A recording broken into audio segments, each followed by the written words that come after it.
You can't threaten every single person that you come in contact with and then turn around and say, why ain't y'all my friends?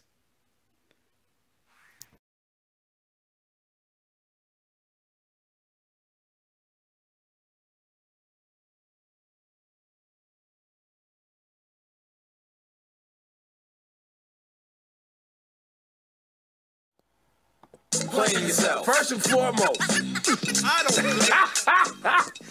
Yo, rapper Tekashi6ix9ine. Congratulations, you played yourself. Yo, little dude showed up to the Summer Jam. After all that, I'ma be on Summer Jam, and you can't tell me what mean. He showed up to the Summer Jam on the IG Live. He put himself on IG Live like he was doing an investigative report of what was going on. Why he put on makeup? To cover up all his tattoos so people... Congratulations, you played yourself. Yo, you want to be involved in Summer Jam so bad, son, that you went that far. You don't even know how to stand down. That's how bad you play yourself. Reason we didn't have you on Summer Jam is because you don't know how to shut up, bro. Did you tell the truth that you were actually close to changing your mind before it? I had a whole thing, but I wasn't going to tell him in advance because his dumb ass don't know how to shut up. So you were going to do something? Fam, we had Casanova in the building. I had a whole plan. People was working. People really want to help this kid, but he don't know how to shut up. And then then you want to jump on the IG when shootings happen and you want to have your name all associated. Nobody wants you in a state-run facility with state police and the FBI and police dogs. Right, it's a liability. With your stupid ass. Well, so then Tekashi, then you want to jump on the thing with academics. No, that's not his name. And talk about how the stadium was half full, and you know Summer Jam really fell off. Well, if Summer Jam fell off so bad, fam, why you outside with makeup on, covering up your tattoos, trying to get inside? Congratulations, you played yourself. For the record, it's commitment. Let's just be honest. If you live in New York, to just drive to MetLife Stadium, bruh, that's a trip. You took a trip and bought a lot of foundation, applied it to your face. You know how much makeup homeboy had to have on? And then as soon as you couldn't finesse your way inside, you jumping on the live on the Twitch with dude to do some sort of report. Man, y'all dudes is clowns, fam. If you would learn how to shut up, people would want to do business with you.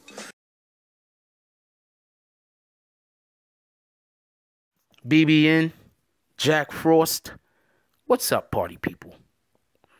Alright, so look, man. Anybody that's been on this channel know it's not that I'm not a Tekashi fan. I don't really have, I'm not really one way or the other on the guy. You understand what I'm saying? I understand what he's doing. I went to school for marketing. I understand. You understand what I'm saying?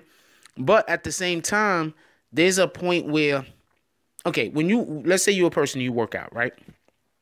And when you're working out, you're doing, let's say you do the same exercises all the time. You don't really vary any. You do the same exact exercises. After a couple of months, you're going to plateau where these exercises that you're doing, it's not going to be giving you any more gains. You understand? You're going to be doing these exercises, same amount of reps, everything else, but you're not going to be able to prosper any further. Your muscles will cease growing. They will become used to this particular movements, used to this type of workout. That's why you got to vary your exercise routine. That's why sometimes you do this, sometimes you do that. That's why after a couple of weeks of doing one thing, you probably don't really do those exercises that much, and you move on to a different group of exercises, whatever the case might be, because you don't want to plateau. That's what it's called for everybody that don't know. So I'm thinking that Tekashi has kind of plateaued. He's at a point in his career where he can't keep doing what he's been doing. He needs to do something different. Because the stuff that you do to get in the door is not the same things that you do to get up the stairs. If that makes any sense. You do different things. You understand what I'm saying? Getting in the door is difficult. It's hard. So a lot of times people get in the door, and instead of understanding, now I got to do different things to get up these stairs. I got to get these oranges up the stairs. I have to do something different. They continue to do the same things that they've been doing and can't leave the lobby. All right, so for everybody that don't know, a couple of months ago, I believe before Tekashi, I think it was absolutely before Tekashi went on the Breakfast Club. He was on Ebro. I think it's called Ebro in the Morning or whatever the hell. So he was on Ebro's show. When he was on Ebro's show, they was talking. You know, Ebro's kind of like a tough guy. Kind of. Yeah, I'm not going to say Ebro's a tough guy, but, you know, he's kind of like a tough guy. You understand what I'm saying? I'm not saying tough like he's actually tough. I don't have the slightest idea. But, you know, he comes off gruff.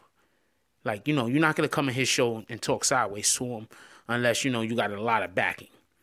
So Tekashi was on the show, whatever the case was, and they were having a back and forth. And Summer Jam came up. Now, this is a long time ago. This is way before the shooting at Barclays. No, I'm not saying that Tekashi had anything to do with it. I'm just saying that the police did question him about that shooting. This is way before that shooting. All right, this is way before the shooting that happened in the street that he was also accused of being at. They had video footage of somebody who looked kind of like him. But in a court of law, I believe that could get tore down because that was grainy as hell. Like, nah, my nigga. Like, how can you tell who that was? That could have been, it could have been Tekashi, right? But it also could have been, I don't know, Bud Bundy. Like, that could have been anyone. Like, what are you talking about? You know, then you get like a grainy shots of Bud Bundy, and then you get some more grainy shots of Tekashi from a distance, and you're like, you tell me who's who. You know what I'm saying? They be like, oh, shit. You know what I'm saying? We blew the case. We shouldn't even let him try to put on the glove.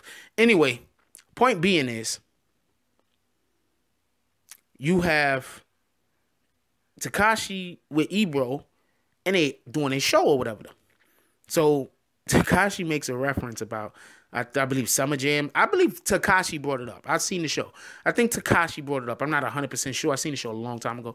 And then Ebro is kind of laughing like, my dude, like, you're not going to be at Summer Jam. So Tekashi not understanding, you know, not understanding, makes comments. He makes comments like he's, I don't know, like testing Ebro's gangster. You understand? So he's getting aggressive with Ebro. Now, I'm gonna say this much, man. This is what people don't understand. Y'all go on these radio shows. I mean, yeah, I know you do tons of radio shows all over America at night, right? But when you show up to these radio shows that's like Hot 97 in New York, just like 105 point, whatever the hell. I don't even know those guys. I barely listen to the radio nowadays. But like the Breakfast Club, these guys have power behind them. You understand? They're not just these, like, you go to some small town in Albuquerque. I'm not even going to say Albuquerque. You know, that probably wouldn't be doing hip-hop show. I mean, I don't know. Maybe Albuquerque has some, like, big Tekashi following. I have no idea. I mean, Mexicans are down there, right? Was that racist? That could have been slightly racist. But everybody that don't know, Albuquerque's in New Mexico. So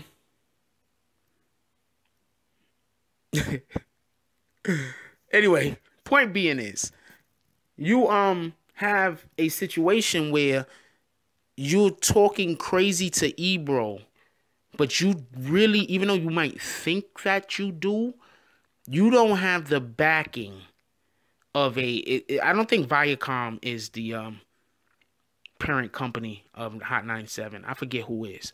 But believe me when I tell you, whoever the parent company of Hot 97 is, they're going to make sure that their morning show people make it to work. Okay? It's one thing if their morning show people have some kind of weird beef with some random SOB out there in the world. But when their morning show people have a beef with an artist, they can hurt your career. Understand this. As much as Tekashi is pissed off that he was not invited to Summer Jam and he wasn't even allowed to come into the building, that is the least of his problems at this point. Because right now it says, you know what? When they have a party, they don't want you around. You get that? Does anybody else get that? Because that's basically what Summer Jam is. Let's just be clear. A concert is a party. That's what a concert is. When you go to a Kanye West concert, you're going to a Kanye West party. That's what you're going to. You're going to a Beyonce concert. You're going to a Beyonce party. Do people understand this dynamic? When it's your birthday and people come to your party at your house, who's the center of attention? No matter whatever the hell else is going on, who's the center of attention? You go to a concert, who's the center of attention? The headliner, right? That's why the line that Meek Mill that was used against Meek Mill's, it's not a world tour, it's a girls tour. To people inside of the industry, it means so much more. The regular fan or, party concert goer is going to say, oh man, he's just trying to say it's his girls. No. It's much deeper than that. You're not even popular enough to have a party that's better than your girl's party. Matter of fact, that's the only way you could get paid. You get paid to go and perform at your girl's party. And I could go into that. I could do a whole video on that in particular, but I'm just going to leave that alone because that's neither here nor there as far as this topic is concerned. So Tekashi6ix9ine isn't invited to parties. And just a quick throwback. Remember what happened in Houston? They invited him and then uninvited him. The Houston situation, I believe, was before the Ebro situation. I'm not 100% sure. But it could have been before the Ebro situation. Now, if you don't think that Jay Prince has power in hip-hop, think about it like this. The biggest battle since Jay-Z and Nas was called off by Jay Prince.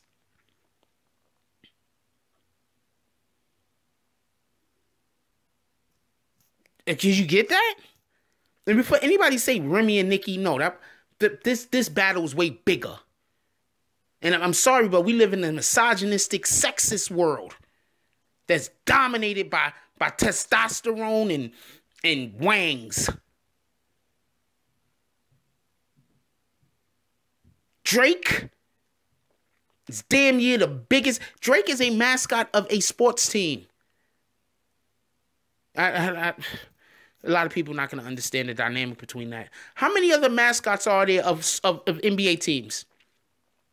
You got Jack Nicholson, right? Jack Nicholson. This is Nicholas is the golfer. Nicholson is the actor.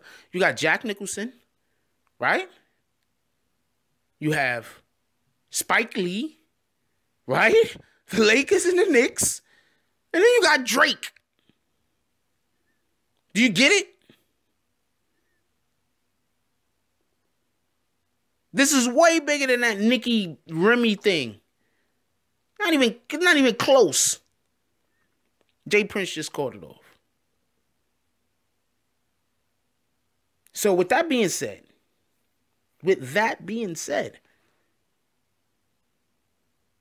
Tekashi6ix9ine is putting himself in situations where his career it's gonna fizzle sooner or later. Look, you know how they really stay relevant? I'm about to hit everybody in the head. There's a couple of ways that artists stay relevant. One of the ways they stay relevant is they keep younger artists around them and steal their work. Absolutely. They do that all the time. That's one of the things that Drake is being accused of, right? He's been accused of that. He's been accused of a ton of things anyway. All of them are doing it, not just Drake. So let's not keep throwing dirt on Drake. Drake is already under enough dirt. I mean, Drake is at this point, if the zombie apocalypse happened, we wouldn't have to worry about Drake coming back to life. That's how much dirt he's under. He's just gonna be down there. Anyway, so when you have an artist who don't get along with executives, their career it's just a matter of time. Seriously, it's just a matter of time. You cannot get along with other artists. You cannot get along with producers. You could have a dwindling fan base. I guess having a dwindling fan base and not getting along with execs, because the execs are going to create a situation where your fan base dwindles. Remember, what you going to do? Payola exists. For everybody that don't know what payola is, that's when artists pay DJs, local DJs, to play their music on a loop to make sure they get played a couple times every hour, so you can stay fresh in people's minds, and that also, make people. A lot of times people think they like music. It's not that you like it. It's just you're just familiar. You done heard the damn song a million times. Anyway, this shit exists. So, what is he gonna do? He's gonna spend a majority of his money doing payola. Sooner or later, the stations are gonna be like, we don't even want to play his music. See, he doesn't get it. The people when I say he, I don't mean him, just him. I mean the people that's behind him. You understand? Because their whole thing is, I'm assuming, look how big he is on social media. You need us. Well, okay, you're huge on social media. That's great. Of course, we want to get some of that money. But that doesn't mean that we have to invite you to our party. We'll let you make money with us. But you know what? You still got to pick up your food at the back door. Because you don't know how to you don't know how to conduct yourself with civilized individuals. Anyway, let me know what y'all think about this. Seriously. Do y'all think that Tekashi6ix9ine might be hurting himself because he has to be this super... He's not even a super thug at this point. You understand what I'm saying? If he was a super thug, it might work better. But he's not even a super gangster at this point. He's just poison. He's just toxic. His whole entire being around him is toxic. Having him in your area is toxic. You have to understand, if he was just a thug or if he was just a gangster, he would be invited to these parties. You understand? He would be invited. And then what else this kind of tells me is, whoever is the top of the line of the people that's backing him, they might be able to keep the young man alive, but they're not probably liked. You know? Maybe they're also on the outskirts of their societal paradigm, pyramid, whatever it is the breakdown of how they do their business. Maybe they're on the outside for whatever the reason might be, even though they, have power and money. Anyway, let me know what y'all guys think about this. Please leave the comments down below. Like, comment, subscribe. Join the notification gang. # Bronx Bombers. Let's get it. I love y'all. Take care of each other. Hug the kids for me. I haven't forgot about you. And that's all I got on this one. I'm out. If you like this video, please hit the like and subscribe button. If you would like to help dictate the direction that this channel takes, please leave a comment. All comments are appreciated, whether positive or negative. Thank you very much and enjoy your day. And remember, positive thoughts cause for positive things to happen. Let's get it.